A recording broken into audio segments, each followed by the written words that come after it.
Welcome to Tax Strategies for Real Estate Professionals. I'm Steve Weil, Tax Manager and one of the principals of RMS Accounting, and this course was designed in our continuing effort to help you make and keep more money. This course is sponsored by RMS Accounting. RMS Accounting is a full-service accounting, tax, bookkeeping, payroll, and financial management firm, and by Royal Management Services. Royal Management Services is a community association manager for South Florida, managing condos, HOAs, and co-ops. The audio was recorded at a live seminar. Today we're going to cover some things. We're going to talk about some tips for your 2014 taxes, some deductions that are often overlooked, especially in the real estate world, the wonderful new health insurance requirements and what that means to you.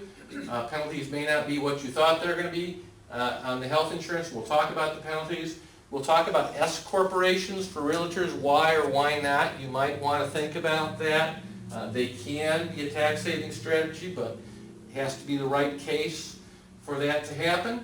We're going to talk about some rental property tricks and traps, changes to the capital gains rates that have come along. Your clients are going to be paying more when they sell it, especially if they're high income. Record keeping requirements, tax tips to help your clients, a little something that will help you there, and forgiveness of debt on short sales. The good news is Congress signed a bill late in December. The bad news is it's the shortest lived piece of tax legislation in history. It affects 2014 going back into the end of the year, but it didn't do the extensions so that we know what the heck's going on, because God forbid we should know what's going to happen before it happens as opposed to after or retroactively. We're also going to talk about a little bit about 1031 exchanges and who they can work for, and how to get the most from your tax professional, and we'll also have plenty of time for questions. Okay, the year is over, and we try to get all of our clients, and our tax clients, we send them a letter in November and tell them it's good to do some year-end tax planning. And we can still do things before the year end that will change your tax picture for the year. Once the year ends, we're very limited on what we can do. All we can do is look for the stuff you didn't know about, or know about some treatments you didn't know about. You need to review your records. I'm amazed how many of my real estate clients come in here and sit across the desk from me, and when I ask them for deductions, they're staring at the ceiling.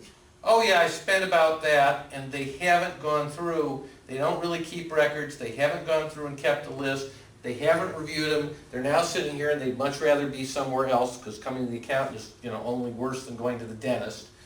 And they're sitting there and you start to ask questions, and we know they miss deductions because when they give us that stuff, we find stuff, and when we ask questions. So reviewing what you've got, making sure that you've got an auto mileage log. Remember, the law says if you don't have a written log, you don't get the deduction, period, ever. Now the fun part is it does talk about contemporaneously, at or near the time of the event.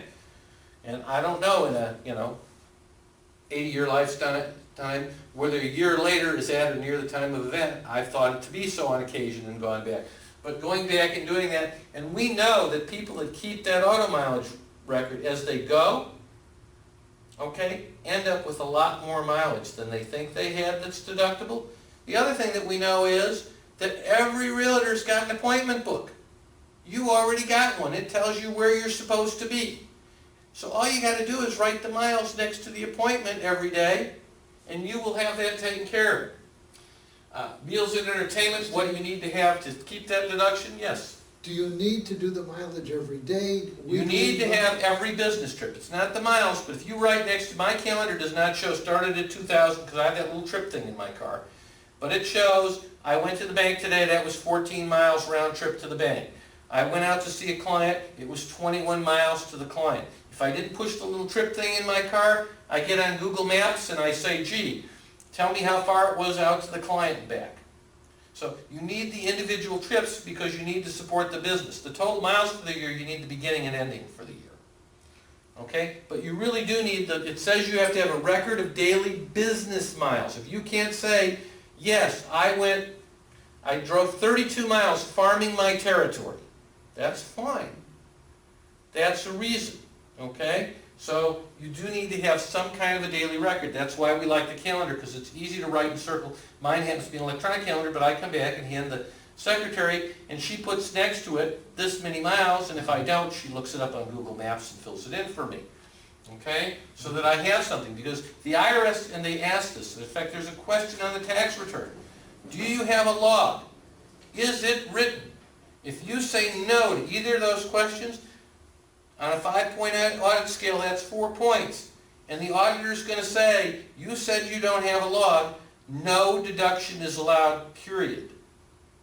Because that's what the law doesn't say you can estimate it for mileage records. It says you must have a log to take the deduction, unlike some other places where you're allowed to estimate if you've lost your records. Auto, you have to have the log.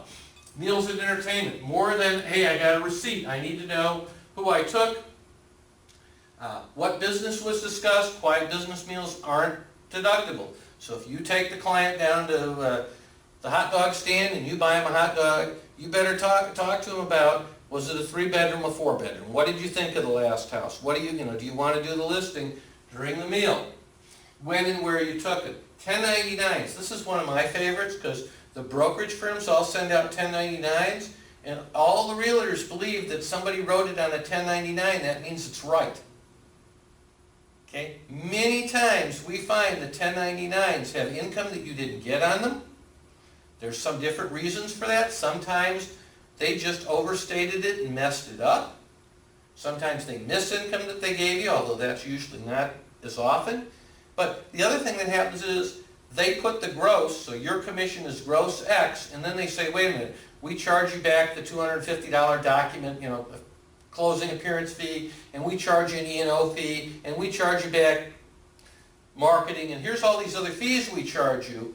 Well, that comes off, but it didn't come off the gross 1099. That's your deduction, and you got to take it.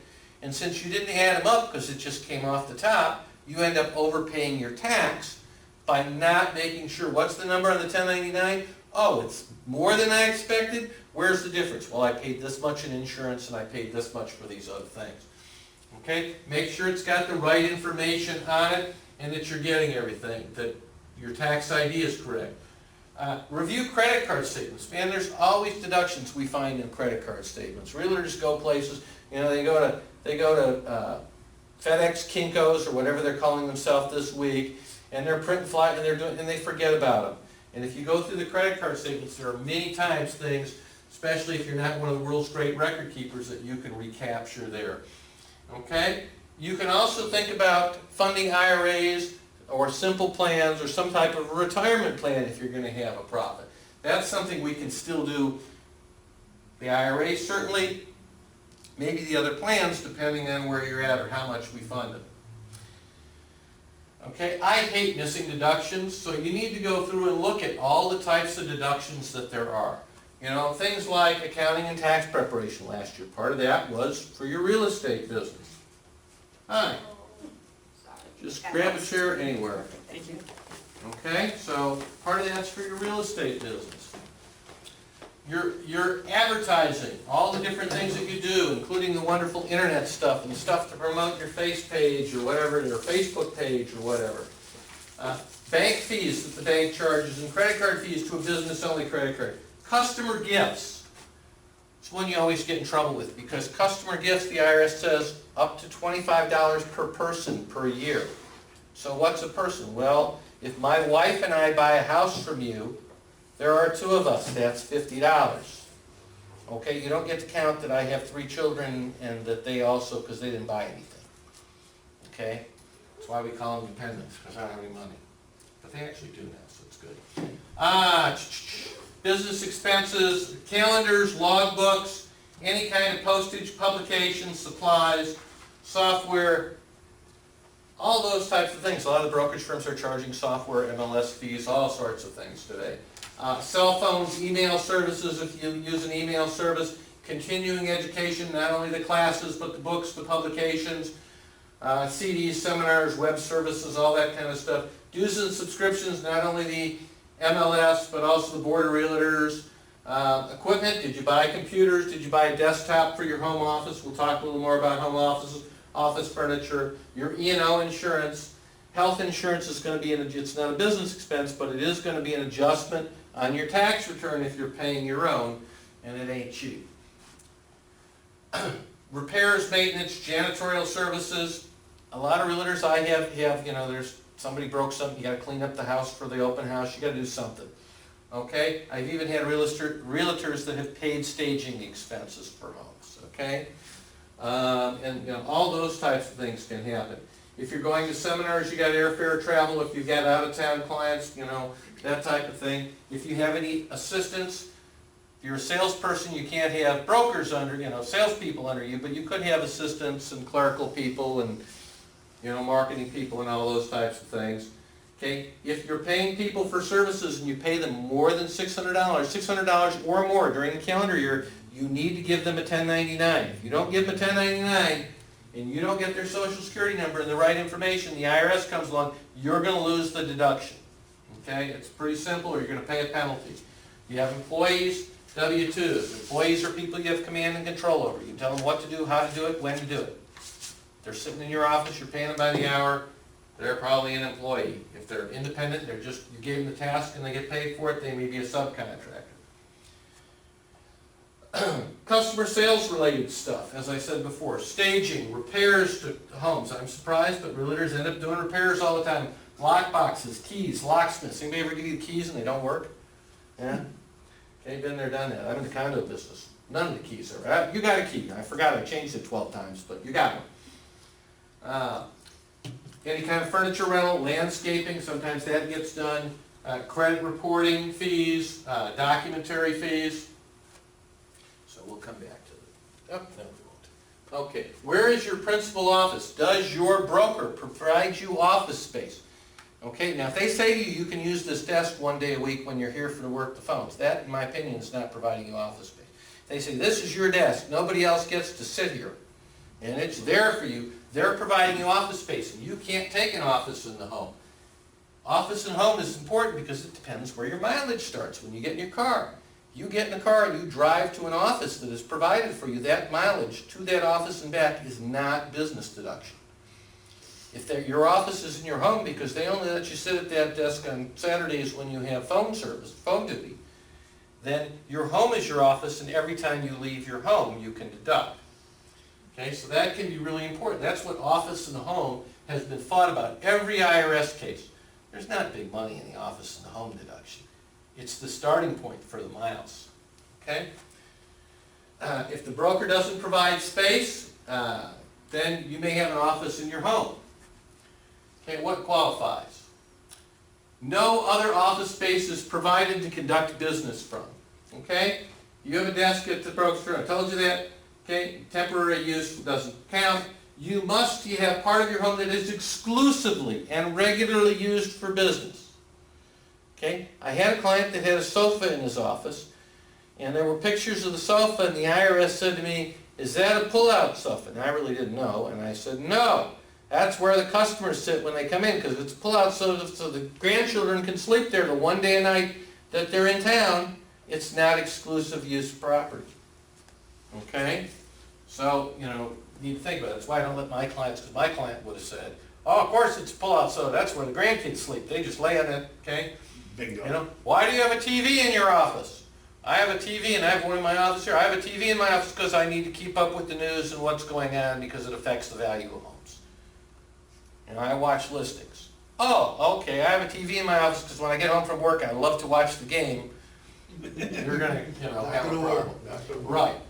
Is it exclusive? Is it used regularly? What is regular? We don't really know, but it means some kind of a regular basis. Once a week, twice a week. Okay, to do your business if there's no other place. Okay, do you meet or deal with customers? That automatically qualifies you. If you don't, it may be used, okay, anyway, because you don't have any place else to do the business. The IRS case was about a surgeon, and the IRS said, you don't conduct surgery in your home office. And the doctor said, the hospital provides me, and the doctor won, said, hospital does not provide me any place I have to do billing. Here are all the activities I have to do to run my business. It's not just, you know, run in, cut, run out. and without these things, my business doesn't work. And it found that the hospital, because he did surgery in 3 hospitals, since they didn't provide space, that he had a legitimate home office. So that's what we talk about. You don't have to see customers, but it certainly can help. Home office expense cannot make your loss bigger. So if I already lost money because everything else it wasn't a good year, it won't make my loss bigger, okay? But it can make my profit smaller if I made money. And the good news about that is, even if I didn't make enough to pay income tax, it also affects my tax for Social Security self-employment tax. It makes it smaller. So it helps me out there in a lot of cases. Okay, you get 2 choices. We have a new choice, began last year, called the simplified method. You've got a home office, it's the percentage. So if I have a 10 by 10 room, and that 10 by 10 room is 100 square foot, it's my office, and I have 1,000 square foot of home, it's 10%. It does, when they say exclusive use, does not have to be that whole room. If I have that couch in the room, my desk is over here, and I only use the desk for business, I could figure out what that is. There's no rule that says there has to be a wall or a door. Just says the area you take has to be exclusive use. Okay? I have clients that have a desk in their living room. You know, great. You have a desk in your living room. What space does that take up? Is it exclusive business use?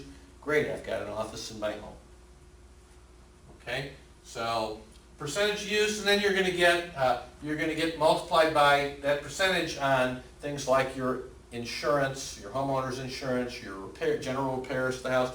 Now, you do get your mortgage interest as a business expense, which will reduce your SE tax, and you do get part of your real estate tax. But you're just moving that from one place on your tax return to another. Okay, so those aren't the reason to do it. But these other things can add in. Today, for a lot of people, we're using the simplified method. We forget all that stuff because then we don't have to recapture the depreciation when we sell. We don't have to move. We can still take all the mortgage interest and all the taxes, so we get to double dip. The simplified method is $5 per square foot, not to exceed 300 square feet. Okay? And now you don't have to figure any of this, how much did I spend on the sprinkler system and all that stuff.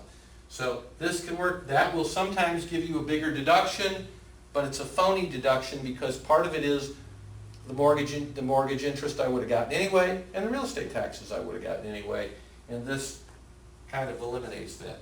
So I say again, it can only be used for profits. Auto expense. You must keep a log. If you don't have a log, there is no deduction. In fact, in my office, when I talk to my clients, I say to them, okay, we're very careful about what we say, and we typically say, now, if you don't, I don't have to see it, but if you do not have a mileage log, I cannot take the deduction. The IRS would look at that as failure of myself to do due diligence. So, you want to take the mileage deduction. Do you have, I don't need to see it, do you have a mileage log? Now tell me how many miles. Everyone's like, no, I don't have a log. Did you hear the question? But I want to take it anyway. If you tell me you don't have a log, you can't take it. Keep the log. Let's make life easy. Okay? Now the fun part is keep the log. I used to keep old calendars. I do not anymore. So that when my clients got audited and they didn't go down and get a calendar that said it was published this year, but I had the log 3 years ago. Okay? If you don't like the logbook, that's fine. If you don't want to write down the beginning miles of every trip, I'm easy, that's fine. Then take your calendar. I know you all have appointment calendars. And next to every trip, write down, I went to show this house. It was 12 miles there and back. And write it down, and then we can add it up. Then we need to know how many miles were on your odometer at the beginning of the year and at the end, and everything else is personal. So, and we can figure that out. You can use for 2014 56 cents a mile to come up with what your auto is going to be. You can also now use this even if your vehicle is leased. It used to be if it was a leased car, you could not use the standard mileage rate. You can now. Or you can use the actual expenses times the percentage of business use. So if I figure out it cost me $10,000 to gas, oil, all the stuff that goes with my car, and I use it 50%, it's worth a $5,000 deduction. Okay? Either one. Okay, but once I choose, I've got to stick with the method I choose. So I can't just go changing back and forth. The standard mileage rate is going to be 57.5 cents for 2015. Okay? For most of my clients, if you're not driving the biggest gas guzzler around, the 56 or 57 cents is a better deal than what they spend, especially if you have an old car that's really depreciated or one that doesn't take a lot of gas. Interestingly, even if you drive around in your hybrid that you plug in, you can still have the standard mileage rate. So, doesn't say what you have to spend. It says if you drive this many miles, you get this. Depreciation, if you use the actual, you have to give that back when you sell the vehicle. So if you sell the vehicle for more than you have it worth after depreciation, it's a gain. If you sell it for less, it's a loss. Okay, a trade-in just rolls what's left. I bought the car for $25,000. I depreciated it $5,000. I now traded on a new car that I give them my car for. I got $20,000 in the old car. I paid them another $10,000 on a new car, and we now start depreciating $30,000. Really a bad way to go. Go down to, what's the auto place over on Sunrise? CarMax? CarMax, sell them your car. Get a new car. Okay? Really, in most cases, you'll get more money than a trade-in doing that. I've done that a few times. Okay. We need to know, and better you should know before you get to me, whether you made money or not this year. I am constantly amazed. Okay, y'all can sell lots of houses, then they show up and they say, was it a good year, bad year? I don't know, I sold some houses. Did you make any money? I don't know how much I made. Well, you shouldn't need me to tell you that. You need to construct for yourself some kind of a profit and loss statement. Here's what my commissions were, what I got total. Here's what my expenses are. I've told you how to do the auto. And at least get an idea how much money you made. If you come in to me with this in November, we can do some tax planning and talk about moving some things. But it's nothing more than an income statement. Here's how much money and here's my expense by category. And when I take that away, it's either a plus or a minus. Okay? Not hard at all. In fact,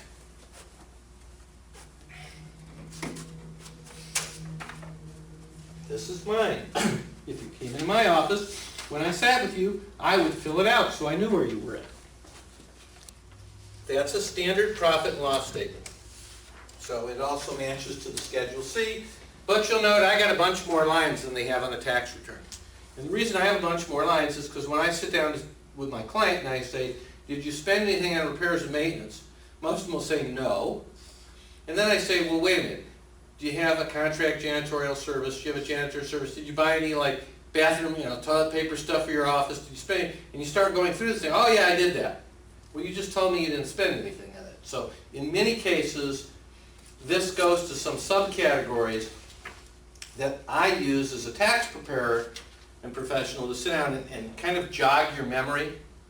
Because I have learned over the years that many times people don't tell me anything. They say things to me like, everything's the same as last year. And then about 3 years later you say, who's that new child? Oh yeah, that's my 4-year-old daughter. Well, you've been telling me nothing changed for 3 years. Well, she was born in June, and you got to me in January of the next year, and as far as you're concerned, nothing changed. Well, the kids have changed to me. So if you go through and you look at this, we do a lot of stuff. Airline pilots use checklists, so do we in our world. And a tax preparer that's any good is not going to let you drop your stuff off in a big envelope and then come pick it up. Okay? That is really, you're just wasting your money. So you can go through that. And then we like to look at, I gave you deductions earlier. Gee, what do we know about your industry? This is by all means not everything. Because you're going to say to me, no, I didn't spend anything. I'll say, what were your selling expenses? So if you take this, it gives you a way, and it would go onto that other form. We can go down and we can say, gee, yeah, I had appraisal fees. Oh yeah, I did some business cards. Gee, there were some client gifts. Oh, I paid for a courier on that. Oh yeah, I sent some flowers to them after we closed. I bought food for an open house. Oh yeah, I had E&O insurance that broker charges me back for. I had to pay my license fee this year. There were some seminars. There were some long distance. Doesn't matter. All I need as the tax professional is a total. But I need you to think about what all went into that total so that we get the right total with the right stuff. and this is a good way, and if you know somebody that wants one, feel free to copy it, to say to somebody that's in the real estate business, did you do this stuff? Because we know that a lot of our realtors do. Okay? Oops, somewhere. So this gives you a way to do it and an easy way to keep track of where you are. Okay, this year we have wonderful, it's going to show up on your tax return, the Affordable Care Not Act. Okay, so this is also goes by the name of Obamacare.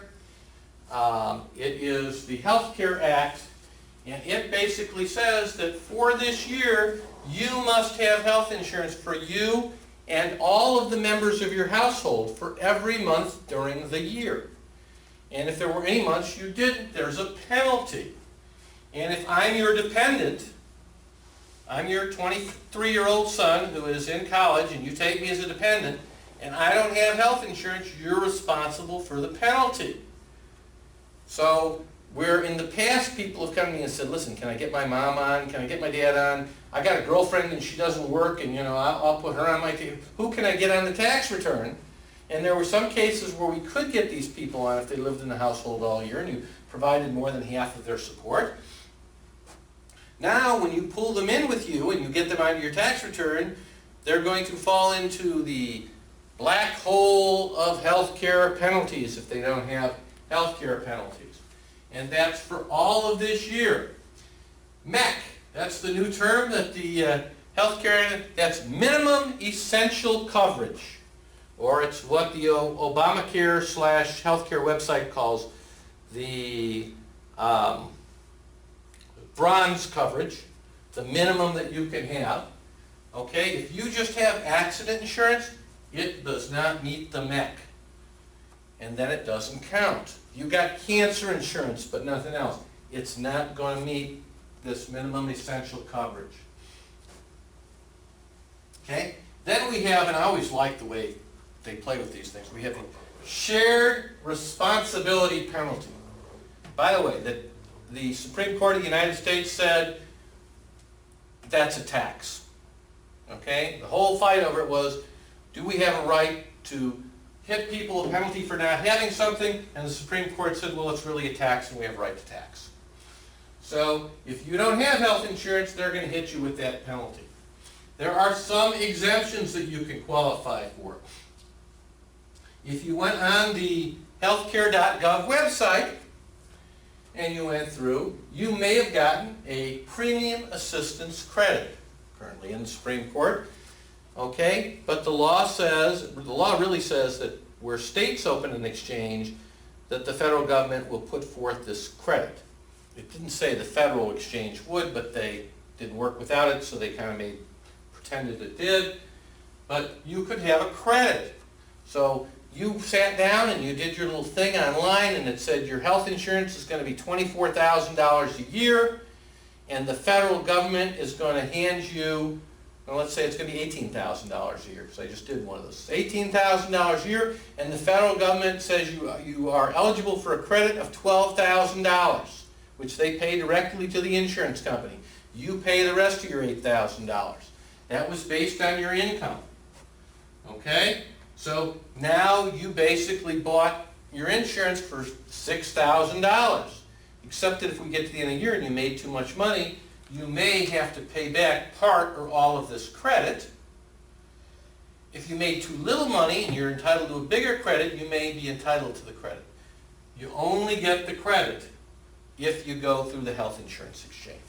If you went to through your employer, if you went to your local agent and they didn't go through the exchange, the credit does not apply. The penalty, however, applies to everybody that didn't have health insurance. Okay? You can go to healthcare.gov. We're in the open enrollment period right now. The good news is, as I say, they do a subsidy. The bad news is that pretty much we have no idea who all gets access to that information because somebody forgot to write the security for the back end of the website. But, you know, what do you expect when you spend $300 million, right? And as my son, who is with a large company in IT, says, you write the security first and then you don't write it afterwards and try and stick it on. But anyway, you can go there and you can find out, are you eligible for a credit? Or, if you didn't have insurance, are you eligible if you want to get a waiver? You can go there and get the forms that will give you a waiver to the penalty if you qualify. We talked about MEC already. Household income. It's a new thing to taxpayers. It's a new thing to everybody. We now talk about household income. If my 23-year-old son earns $16,000 a year working at college, but he's still my dependent because he's under 24, and the standard deduction is $6,100, okay? So he makes more than the standard deduction. He has to file a tax return. He's not claiming himself. Okay, I now have to add that $15,000 to my income to figure out whether I can afford insurance or not. His income becomes part of my household income for determining the penalty and for determining the credit. Okay, so I got to get that kid to tell me how much he made. Okay, I got to get the information. I got to put it in. If he only made $4,000 and he doesn't have to file a tax return, he's below 5, then I don't have to deal with it. But if he has to file a return, I have to take all of the income, I have to add it to my income, and then I subtract what I would get as a standard deduction, and I use that for the penalty. Okay, so all of a sudden, we got to get all the little urchin tax returns to figure out what the penalty is going to be. It's going to be interesting. Have to have all the kids figure out, do they, don't they, where are they? Okay, those in the accounting profession call this the Account Relief Act, because we're just going to, make all sorts of money fixing all this stuff somewhere. Okay, but household income. So it's all the dependents that have to file a tax return. Individual shared responsibility penalty. Anybody that's a member of your household that doesn't have MEC. My kid doesn't have insurance. He's a college student. He says, I am invincible. I don't need any of that stuff. I'm not buying any insurance. If you're not buying it, Dad, then I have to pay the penalty because he is a dependent or I have to buy the health insurance. The federal poverty level. This basically, the federal government sets what the poverty level is, and the federal poverty level each year comes into setting a baseline. If I'm below the federal poverty level, I don't have to have the insurance. Okay, if I'm above it, depending on how far above, depends on what credit, how much credit I'm going to get, up to 400% or 4 times. This course has been divided into multiple parts for ease of downloading and viewing. It continues with Real Estate Professionals Part 2.